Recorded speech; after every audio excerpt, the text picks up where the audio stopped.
ప్రతి మనిషికి కూడా ఒక పట్టుదల ఉండాలి.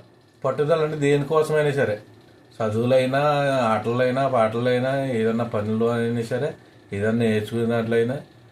మా వాడికి ఇంత లావు ఉండేవాడు, సుమారు ఏంటంటే 105 కేజీలు ఉండేవాడు. ఇప్పుడు 80 కేజీలకు వచ్చాడు. దానికి కారణం పట్టుదల. పట్టుదల ఎక్కువ అనమాట. జీబీ ఉండకూడదు. జీబీ అంటే బద్ధకం. దానికి ఇంకోటి యాడ్ చేసుకోండి, మీకు అర్థమవుతుంది. మా వాడు తినే ఆహారం ఉదయం టిఫిన్ ఏం తినడం, రొట్లు, పొట్లు, ఇడ్లీలు, పూరీలు అటువంటివి ఏం తినడం. చూసారా డైట్. టోనా ఫిష్ టిన్లు ఉంటాయి కదా, ఇక్కడ సూపర్ మార్కెట్లు దొరుకుతాయి.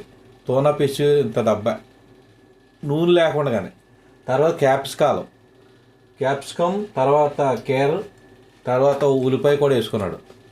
ఇవి పొద్దున్నే మా వాడికి బ్రేక్ఫాస్ట్. దానికి తోడు ఒక కబోస్ ఉంటుంది ఇక్కడ, ఓ రొట్టి, అది మెల్లటికి తింటాడు. ఇది రోటీ అనమాట. మళ్ళీ మధ్యాహ్నానికి ఇంకా రైస్ తగ్గించేసాడు. ఇది పెసలు అనమాట. పెసలో ఇడ్లీ శుభ్రంగా పిండి కింద రుబ్బేసుకుని అట్లేసి తింటాడనమాట.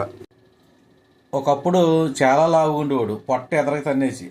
ఇది వరకు అటువంటి టీ షర్ట్లు కూడా అడిగి పట్టి కాదు.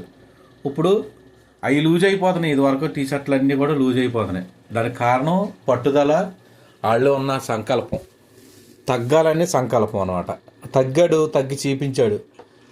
మా ఇంట్లో ఆ కొయ్యటోళ్ళు జిమ్లకి వెళ్ళి, డైట్ కేర్లకి వెళ్ళి, రకరకాల తిండులు తెప్పించుకుని బోల్ డబ్బులు ఖర్చు చేస్తే తీర చూస్తే ఈయన చూసి ఆశ్చర్యపోయారు. నాకు చెప్తున్నాడు, నాకు ఇది ఇలా ఉండింది పొట్ట, ఇలా ఉండింది ఆడికిని. ఇదంతా మొత్తం అంతా లాగేసింది, కొవ్వంతా లాగేసింది. ఒక హాస్పిటల్కి వెళ్ళలేదు, ఒక డైట్ కేర్లకు వెళ్ళలేదు, డైట్ సెంటర్లకు వెళ్ళలేదు, వ్యాయామశాలకు వెళ్ళలేదు, ఎక్సర్సైజ్లు గట్ట ఏమీ చేయలేదు. వీడు చేసుకునే పని సరిపోతుంది, అదే ఎక్సర్సైజ్. ఉదయాన్నే లేచి కార్లు శుభ్రం చేసుకుంటాం, ఇవన్నీ చేసుకుంటాం, ఇంట్లో వంట చేసుకుంటాం, ఇదే పని. ఇంకా దాంతోపాటు వీడు కావాల్సిన ఆహారానికి ఏం కావాలన్నీ యూట్యూబ్లో చూసి నేర్చుకున్నాడు. ఎక్కడికి వెళ్ళకుండా యూట్యూబ్లోనే అన్నీని.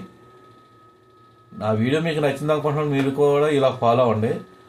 తర్వాత వీడియోలో ఏమేమి చేయలేంటో మా వాడు చెప్తాడు, తర్వాత నేను కూడా చెప్తాను. అంతవరకు జై హింద్.